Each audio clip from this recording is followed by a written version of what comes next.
नमस्कार। एबे जो जबलपुर जो इनसीडेंट होईची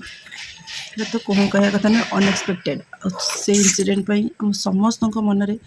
माने दुख तो कह गले माने बहुत किंतु जी जो जहाँ परिवार को हर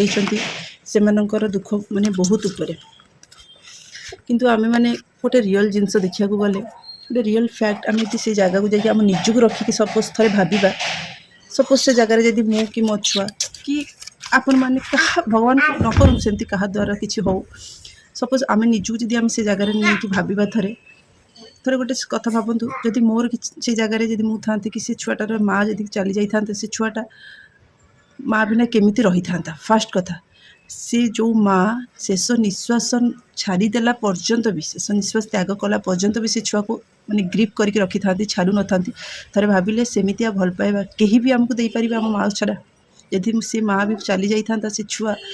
केते अवहेलार बढ़ी था 2 दिन 3 दिन 4 दिन 5 दिन 6 मास वर्षे से छुआ को भल रखाई था जहाँ भी करता जी भी फैमिली मेम्बर होता भल रखी था थे भावतु गोटे माँ जो भाई रखी था से छुआ को से माँ जमी भल पाइबा दे था से माँ जमी केयर बढ़ी था कहीं भी सेमती बढ़ी पारे आ सपोज से माँ बंची जाता छुआ छुआर किसी जाता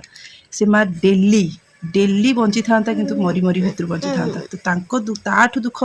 भगवान कौन कले माँ को छुआ को एका संगे नहीं गले थे भावतु सब जिन प्राक्टिकाली भाविबा ना आम भगवान को दोष देले किसी लाभ नहीं भगवान जोटा किसी करती किसी आगू को भाविकी किसी भल करते।